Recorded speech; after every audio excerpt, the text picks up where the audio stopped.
more of the adventures of Gadget in the Cumberland Valley. I'm currently in the middle of a cow pasture, and there's about 10 cows giving me a really mean mug over there. I heard that they're pretty ferocious. They'll chase after you. Thankfully, they're just giving me the mean eye, and I think they're going to leave me alone. I've traveled about 5 to 6 miles already, and it's been a brisk, easy walk this morning. Can't wait to get a little closer to Duncannon. Apparently there's a lot of rocks between me and there, so that should be challenging, but it's nice to have a quick 10 miles to get there before hitting that. So I'll update you when I get there.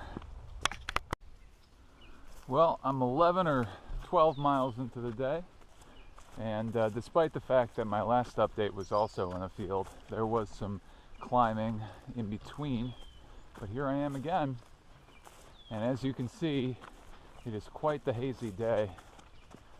The rain has tried in little spits to start up, but not enough to throw the rain jacket on really, so just threw my rain cover on and just been plowing on.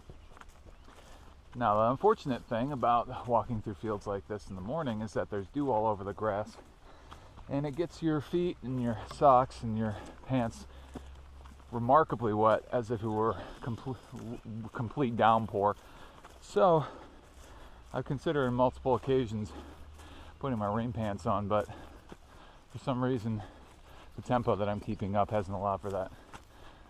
Completely uninteresting, but check out this cool view. Pennsylvania, all right.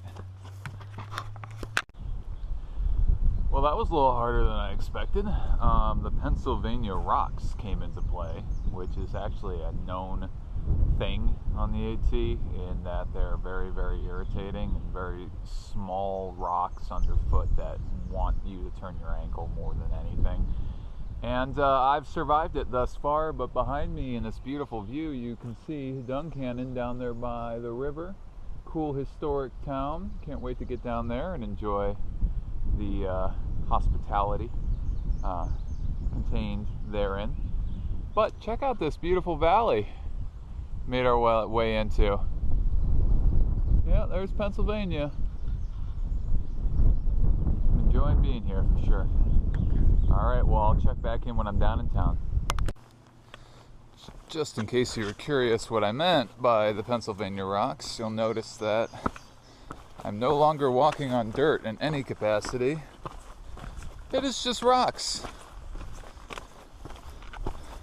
Being very careful at this moment to step on the big ones that don't seem like I would slip off of.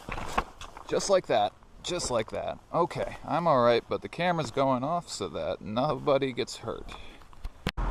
Well, I made it to Duncannon, Pennsylvania. If you can see through the gap in those buildings right over there, you actually have what might have been the central station for the railroad that came through this town. Behind me, you can see Main Street goes right through the center, and in front, you can see the Doyle Hotel, which are my accommodations for the evening.